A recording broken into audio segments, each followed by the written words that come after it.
अहाना कहती है, मैं बात और नहीं बढ़ाना चाहती, ख़त्म करो और चलो।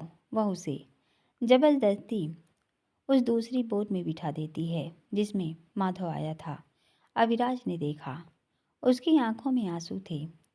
उसे समझ नहीं आ रहा था कि अब क्या करे। अपनी ज़िंदगी में इतनी निराशा का सामना कभी नहीं किया होगा जितना उसने आज किया। वह कितना खुश हो गया था सोचकर कि वह अहाना है कि इस जानने की तड़प में वो भी किया जो नहीं करना था, पर कुछ हासिल नहीं हुआ। मिली तो सिर्फ निराशा, निराशा और सिर्फ निराशा। आ अहाना, वह दोनों हाथ फैलाए आसमान की तरफ देख जोर से चीखा कि मछलियों की तलाश में फिर रहे बगुले फड़फड़ाते आकाश में उड़ने लगे। समंदर में जैसे भूचाल सा आ गया कि ऊंची ऊंची लहरें उठने लगी। लगा कि वह किश्ती भी डगमगा रही थी, बिल्कुल उसके विश्वास की तरह जो आज फिर डगमगा रहा था। लगा शरीर बहुत भारी हो रहा है कि अपना वजन नहीं उठा पा रहा था। लड़खड़ाता बैठ गया। चट्टान से मजबूत इरादों वाला, समंदर से विशाल शख्सियत का मालिक आज फिर टूटा। हताश और निराश था कि आंखों से आंसू टपक पड़े। आज वह रोया और फूट फूट कर रोया। जितनी उम्मीदें लेकर यहाँ आया था, आज उतना ही दुख और निराशा में डूबा हुआ था कि कमर के बल लेट गया। ऊपर अनंत आकाश, नीचे समंदर की विस्तृत जलराशि। इसके बीच से अब वह वापस नहीं जाना चाहता था। क्या करेगा वापस जाकर? जीवन का मकसद जैसे खत्म हो गया। खुद को फिर से खड़ा करने की हिम्मत जवाब देने लग गई। मुंबई का वो आलीशान आरुल विला उसे सुकून नहीं दे सकता। वह विशाल एम्पायर उसे कोई खुशी नहीं दे पा रहा और उसके अपने उसे वह एहसास नहीं लौटा पा रहे जो वो खो चुका है। अंधेरा घिराया पर अभिराज न लौटा तो विक्रांत को चिंता हुई और उसे ढूंढता उधर आ गया। उसकी बोट बहुत दूर निकल गई थी कि उसके फ़ोन की लोकेशन ट्रैक कर बड़ी मुश्किल से उस तक पहुंचा। पहले तो उसे यूं ही पड़ा देख डर गया। सर, उसकी बोट में आकर उसे झकझोरा। सर क्या हुआ? यहाँ क्या कर रहे हैं? जानते भी कहाँ निकल जाते आप? वह उसे झकझोरता उठाता है तो वह उठ बैठा। देखा उसकी आंखें लाल हो रही थी। क्या हुआ सर? उससे पूछा। सब खत्म हो गया। ऐसी बातें मत कीजिए सर। मैं हार गया विक्रांत, मैं हार गया। अविराज खुराना हार गया। सर क्या हुआ? अहाना फिर से खो गई। ये क्या कह रहे हैं सर?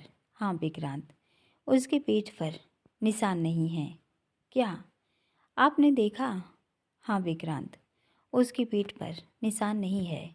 यह सुनकर विक्रांत भी निराश होकर बैठ गया।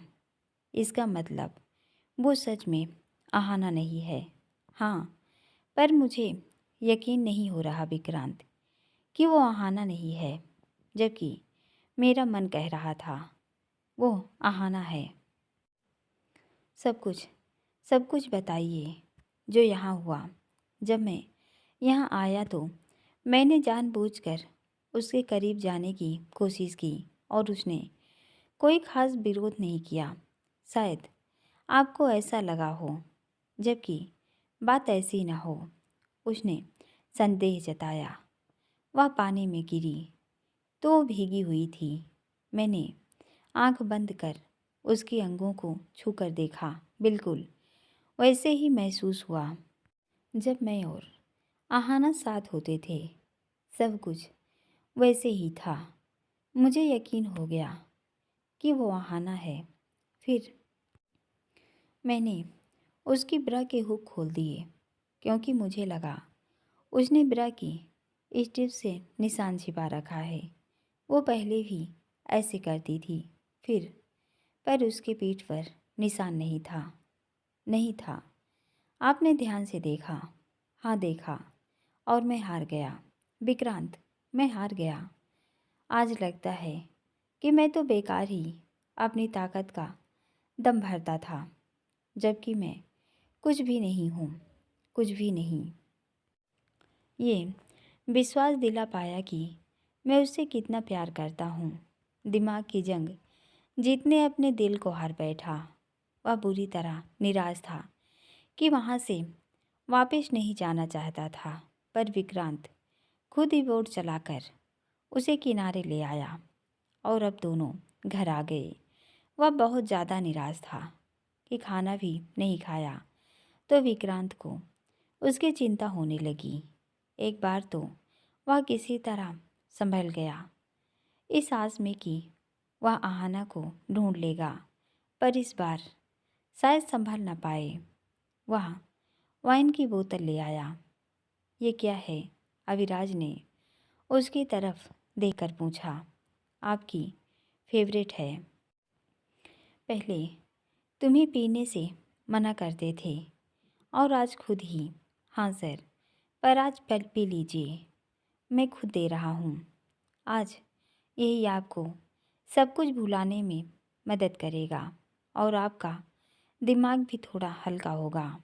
वह वाइन को 2 गिलास में उड़ेल देता है। थोड़ी देर बाद अब वह हल्के नशे में था। आपने इतना कुछ किया उसके साथ, उसने कुछ नहीं बोला। विक्रांत गहरी सोच में से उठकर बोला, नहीं, क्या ये आश्चर्य नहीं है? कैसा आश्चर्य?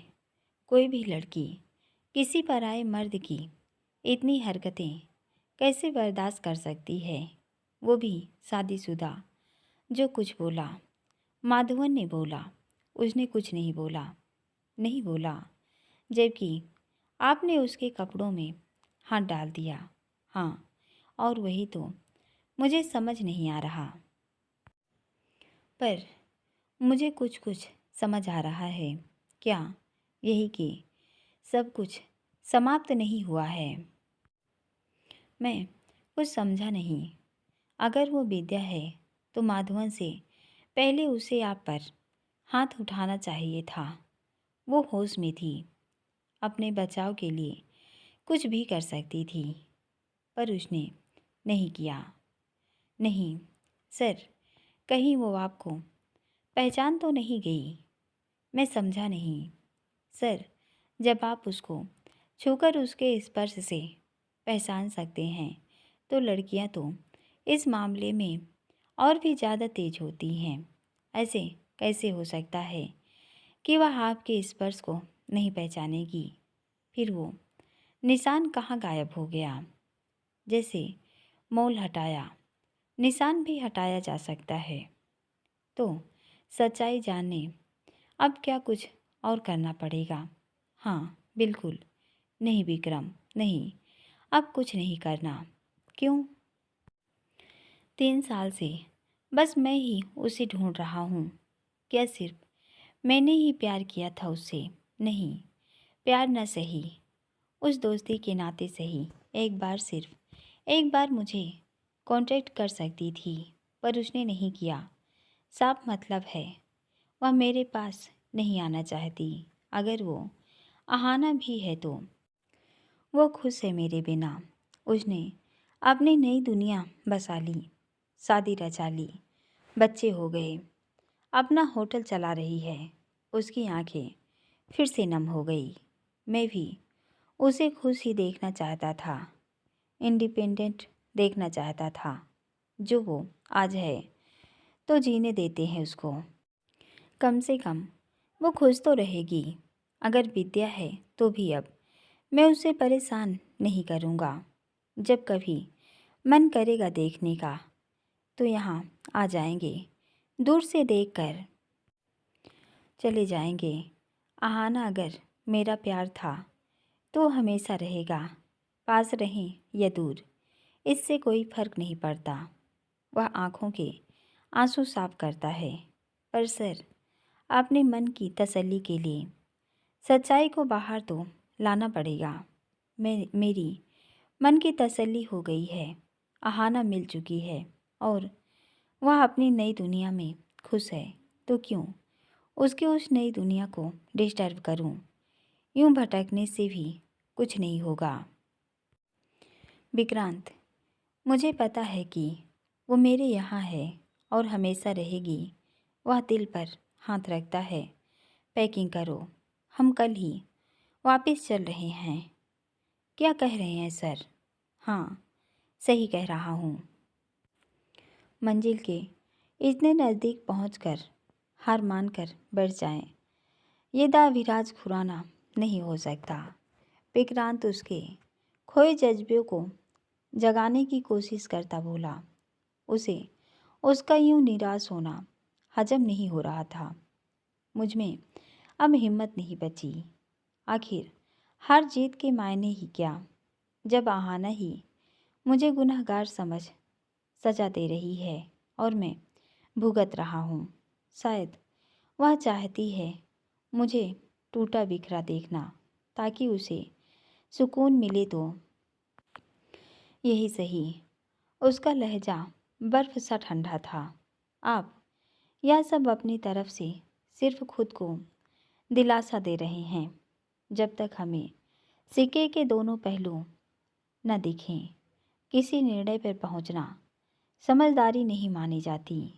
हम अनुमान तो लगा सकते हैं उसके उस बिहेवियर का जो वो कर रही है। हो सकता है कि सचमुच आगे बढ़ गई है, तभी उसने अपने को विद्या साबित करने आहाना का अस्तित्व ही खत्म कर दिया। उसे पता था कि कभी न कभी ये सिचुएशन सामने आएगी, जब हम में से कोई उसकी पहचान करने आएगा। वो पहले ही तैयार थी। उसने चेहरे का तिल, पीठ का निशान तो हटा ही लिए, स्किन कलर भी चेंज कर दिया। हाँ, शायद मैंने ऐसा क्या गुनाह कर दिया था कि उसने मुझसे इतनी दूर जाने का फैसला किया। जब वो आखिरी बार पार्टी वाले दिन मिली थी तो मैंने उससे माफ़ी मांगी थी और उसे यकीन दिलाने की कोशिश की थी कि यह सब गलतफहमी भूमिक द्वारा पैदा की गई है, और वह समझ भी रही थी। उसने कहा कि वह अभी अकेले रहना चाहती है। जब उसे ठीक लगेगा तो वो खुद मुझसे बात करेगी। पर कभी वो दिन नहीं आया। इतनी तलाश के बाद उसे ढूंढा और अब तो ये हालत है कि सामने होकर भी बात नहीं कर रही। तो मैं क्या कर सकता हूँ? सर, ऐसे अनुमान लगाकर किसी सच्चाई तक नहीं पहुँचा जा सकता। हमें विद्या से आमने सामने बात करनी पड़ेगी। उससे क्या होगा? अगर वो आहाना है तो उसे पता चलना चाहिए कि आप उसके लिए कितना तड़पे हैं, और अगर वो विद्या है तो उससे मिलकर सब बातों को क्लियर कर लीजिए, ताकि वह आपके लिए मन में कोई गलत भाव न रखे। नहीं, मुझ में अब हिम्मत नहीं रही। कल से मन बहुत परेशान है। यहाँ पास में रहूँगा तो फिर से कुछ और कर बैठूँगा और फिर और निराश होकर बैठ जाऊँगा। अभिराज ने इनकार किया।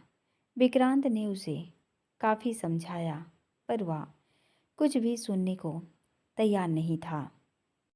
आखिरी बार उससे मिल तो लीजिए। जब वह टस से मस ना हुआ तो आखिरी कोशिश के रूप में बोला, नहीं, बच्चों से तो मिल लीजिए। नहीं, आखिर क्यों? हर क्यों का जवाब नहीं होता। और अब बस, मैं इस पर कोई बात नहीं करूँगा, कहकर वह सोने चला गया। और अब विक्रांत सोच में था कि कैसे उसे रोके, जो कि असंभव ही था। अगर अभिराज ने जाने का निश्चय कर लिया है तो उसे रोकना नामुमकिन सा ही है। सुबह अविराज उठा तो जाने का निश्चय करके ही तैयार हो जाता है। जरूरी पैकिंग कर ली। विक्रांत अभी भी चाहता था कि वह एक कोशिश और करे। सर, एक बार फिर से सोच लीजिए कि आप वाकई में जा रहे हैं। हाँ। उसने गहरी सांस ली और बाहर चला गया। एक बार हमें विद्या से मिलना चाहिए। वह भी उसके पीछे आता बोला। कोई ज़रूरत नहीं है, उसने ठंडा जवाब दिया। एटलीस्ट बच्चे से तो मिलने चलिए। नहीं, पड़ोसी होने के नाते नहीं बोला ना। वह सुर सख्त कर बोला। आखिर क्यों? अगर वो सच में आहाना है तो, अगर वो आहाना है तो भी, जो इतना होने के बावजूद चुप रही वो अब भी चुप रहेगी, मन की तसल्ली के लिए। विक्रांत, वो आगे बढ़ चुकी है अपनी दुनिया में, जहाँ मेरे लिए कोई जगह नहीं। अगर विद्या हुई तो मेरी कल वाली हरकत के बाद शायद वो खुद मुझसे मिलना नहीं चाहेगी। बच्चों से तो मिल लो, नहीं चलो कहकर वह गाड़ी में बैठ गया। पर विक्रांत को यह सब बहुत अखर रहा था। आखिर जाने से पहले उसे एक बार उनसे मिलना चाहिए। उसे भी एहसास होना चाहिए कि अविराज उसे ढूंढता यहाँ तक आया और अब निराश होकर वापस जा रहा है। सर, रुकिए 2 मिनट। क्यों? मैं अभी आता हूँ। कहाँ जा रहे हो? अभी आता हूँ कहकर वह उनके गेट से अंदर चला गया। सुबह का समय था। वे सब घर पर ही थे। बच्चे उसे देख अंकल अंकल कहकर पास आ गए, पर माधवन की उसे देख त्योरियां चढ़ गई। क्यों आया है जी तुम इधर? माधवन त्योरियां चढ़ाता पूछता है। सॉरी बोलने से तुम लोगों का गुनाह कम नहीं हो जाएगा। अगर किसी को अपनी गलती का एहसास हो और वो सच्चे मन से माफ़ी मांगे तो नहीं मिलेगा। क्या मैं विद्या जी से बात कर सकता हूँ? वह नहीं दिखाई दे रही थी तो पूछा। नहीं, जाओ इधर से प्लीज़, बस एक बार बोला ना, जाओ इधर से, नहीं तो मैं तुमको पुलिस के हवाले कर देगा। वह उसे बाहर धकेलता हुआ बोला कि तभी विद्या आ गई। भैया, क्या हुआ? विक्रांत को हैरानी से देख रही थी। कितना बेशर्म लोग की इतनी घटिया हरकत के बाद भी यहाँ आने की हिम्मत किया और चाहता कि इनको माफ़ी मिले। जी नमस्ते विद्या जी। विक्रांत माधव को छोड़ विद्या की तरफ मुड़ा। जी बोलिए। कल जो भी हुआ उसके लिए सर की तरफ से सॉरी बोलने आया हूँ। उन्होंने जो किया वो गलत इंटेंशन से नहीं किया, तो आप भी उन्हें माफ़ कर दो। यह सब कहने वो खुद भी आ सकते थे जी, पर वो हिम्मत नहीं कर पा रहे। जो भी हुआ अनजाने में हुआ। वह तो बस आपकी हेल्प करना चाहते थे। उसकी सफाई मत दो। माधवन जोर से बोल पड़ा। सफाई नहीं दे रहा, बस आप उन्हें गलत न समझें, यही चाहता हूँ। जो कुछ कल हुआ उसके बाद भी आप उनकी वकालत कर रहे हैं। यह सब एक गलत फहमी की वजह से हुआ है। कैसी गलत फहमी? दरअसल वे किसी की तलाश कर रहे हैं। किसकी तलाश? उनकी फियांसे आहाना। उसने जानबूझकर नाम लिया। फियांसे आहाना? हाँ, पर उसका और मेरा क्या कनेक्शन है? तभी तो गलत फहमी हुई है। करीब 3 साल पहले उनकी उनसे सगाई हो चुकी थी। शादी होने वाली थी, पर उससे पहले दोनों के बीच एक गलत फहमी हो गई और वह इतनी नाराज़ हुई कि एक दिन बिना कुछ बताए पता नहीं कहाँ चली गई कि तब से वे उसे ढूंढ रहे हैं, पर उसका कोई अता पता नहीं है। आपकी शक्ल उनसे बहुत मिलती है, इसलिए आपके करीब जाने की कोशिश कर रहे थे, पर आपने उन्हें गलत समझा। वह बोलकर चुप हुआ। इट्स ओके, जो बात हुई मैं भूल चुकी हूँ, तो आपने उन्हें माफ़ कर दिया। हाँ, थैंक यू। आपने उन्हें माफ़ किया। अब हम यहाँ से आसानी से वापस जा सकते हैं। कहाँ जा रहे हैं? जहाँ से आए थे। क्यों? अभी फ़िलहाल यहाँ का काम ख़त्म हो चुका है, तो अब सर अभी यहाँ से जा रहे हैं। वो आपसे माफ़ी मांगने की हिम्मत नहीं कर पा रहे थे, पर मैं चाहता हूँ कि आप उनके लिए मन में कोई गलत विचार न रखें। सर दिल के बहुत अच्छे हैं। उसने उसके चेहरे की तरफ देखा ताकि उसके चेहरे में कुछ तो परिवर्तन नजर आए, पर वह कुछ नहीं बोली। अब चलते हैं, नमस्कार। वह दोनों हाथ जोड़कर बोला। इन दोनों से अटैचमेंट हो गई थी। इनकी याद आएगी। बहुत प्यारे बच्चे हैं। वह बारी बारी दोनों के गाल चूमता है। माधवन और विद्या दोनों ही चुप थे, कुछ नहीं बोले। तो वह भी वहाँ से निकलकर बाहर आ गया, जहाँ विराज उसका इंतज़ार कर रहा था। वह भी गाड़ी में बैठ गया। एक नज़र उनके घर की तरफ डाली। विद्या अपने गेट पर खड़ी थी, दोनों बच्चों के साथ। विक्रांत ने हाथ हिलाया तो उसने भी हिलाया। सर, एक बार आप भी गुड बाय कह दीजिए, वह अविराज को कहता है। नहीं, देखिए ना, बच्चे भी हैं, विक्रांत बोला। ड्राइवर जी साहब, गाड़ी आगे बढ़ाओ। अविराज ने उसकी बात अनसुनी कर ड्राइवर को कहा, तो आप गाड़ी आगे बढ़ा देता है। क्या बात है सर, आपने उसकी तरफ एक बार भी नहीं देखा। वह मायूस होकर पूछता है। जब मैं आगे बढ़ना चाहता हूँ तो क्यों चाहते हो कि मैं पीछे देखूं? क्या आप वाकई में आगे बढ़ना चाहते हैं? हाँ, कितनी बार कहूँ, जब वो खुश है अपनी फैमिली के साथ तो मुझे उसे डिस्टर्ब करने का कोई अधिकार नहीं। वह खुश है और उसे खुश न देख पाऊँ, इतना स्वार्थी नहीं था मैं, मेरा प्यार। फिर भी आहाना बदल चुकी है विक्रांत। मुझे पहले लगता था कि वो मुंबई छोड़कर न जाने क्यों गई। क्या हालात होंगे जिन्होंने उसे वह जगह छोड़ने मजबूर किया।